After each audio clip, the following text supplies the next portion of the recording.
Penn, Gary Penn, Oh, the Places Will Speak.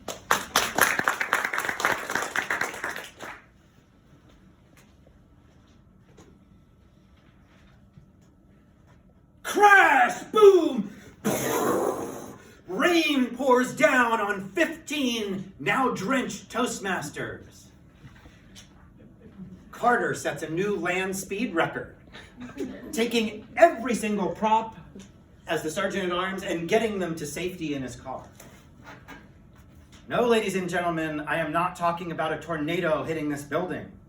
I'm referring to the time before we were here, when we had a meeting outside in my backyard. And off in the distance at 7 o'clock, it seemed like, what a lovely evening. And yet an hour and a half later, as the storm clouds rolled in, a lightning storm no less in San Diego, this literally happened. We went running for shelter. But why were we outside? Oh, that's right, because we had no roof over our heads, because we didn't have a home. This place that we're in is an amazing home. It is amazing. But wait, I'll get there. Before we were here, that's right, it was COVID. And we met on Zoom. Well, you don't really meet on Zoom, you just kind of, oh, sorry, I hit the mute button. You just kind of meet on Zoom virtually, which is not really a Toastmasters meeting because there's nothing public speaking about speaking into a camera. So I don't even count that one. Let's just eliminate that one. But in between Zoom and now, we met virtually. We had these hybrid meetings. We met outside. We did our best before we found this place. Before that, we were at Encinitas Country Day School, which was a lovely facility. Really is a nice plan B. Here's the challenge with Encinitas Country Day School. If the sponsor from Encinitas Country Day School doesn't show up, no meeting. If Encinitas Country Day decides that there's a holiday,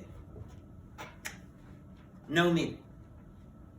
If Encinitas Country Day decides that somebody else has priority over Toastmasters, which happened regularly, there's a meeting, but now you're in a different classroom, and I'm not really sure where I am. Where's Toastmasters? Oh, it's out here. It can be a little discombobulating.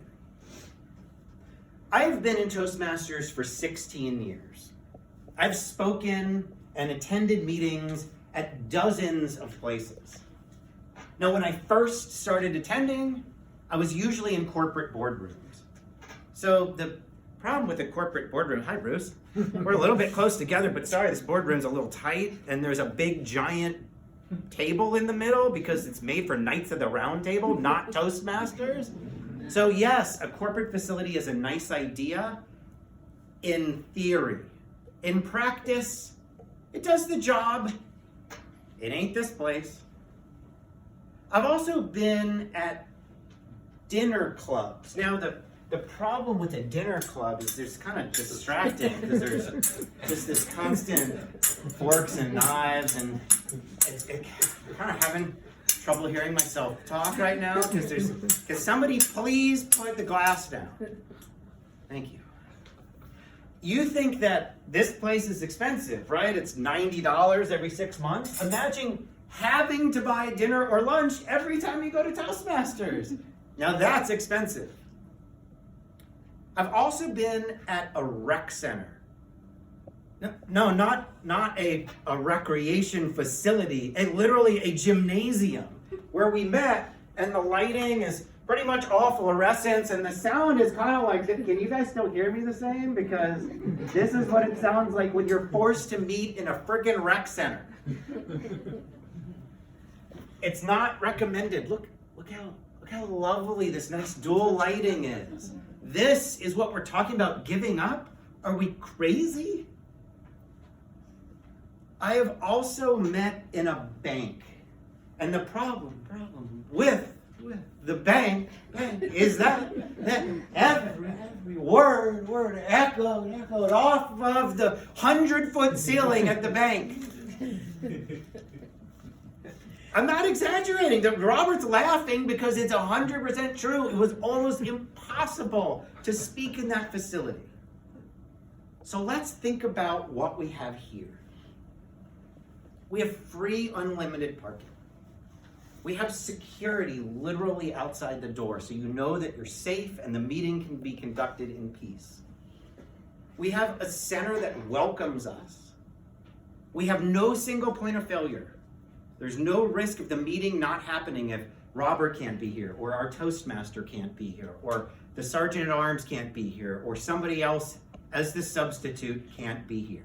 We meet here as a club because we've earned that privilege because we paid dues to the recreation facility. That in and of itself is worth its weight in gold. So what would be the only thing holding us back? Cost. It's an extra $30 every 6 months to be in this facility. That's 4 lattes at Lofty Coffee.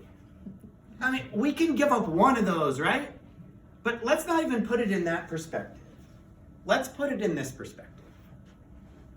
If you went to the local community college, and I just looked this up, for a public speaking course, you would have a 3-credit course, and each credit would run $84.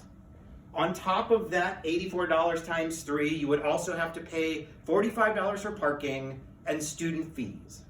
By the time you get all that done for 6 months, you're looking at a grand total of approximately $400 for a speaking course. Toastmasters, as I was told back in 2007, is the best value for learning how to speak in the universe, bar none, no matter what you're paying, unless you are in the Stanford Toastmasters and you have to be a student at Stanford, and then maybe the $18,000 doesn't offset the Toastmaster fees. Ladies and gentlemen, we are in the perfect facility. Please help us support it. Thank you very much.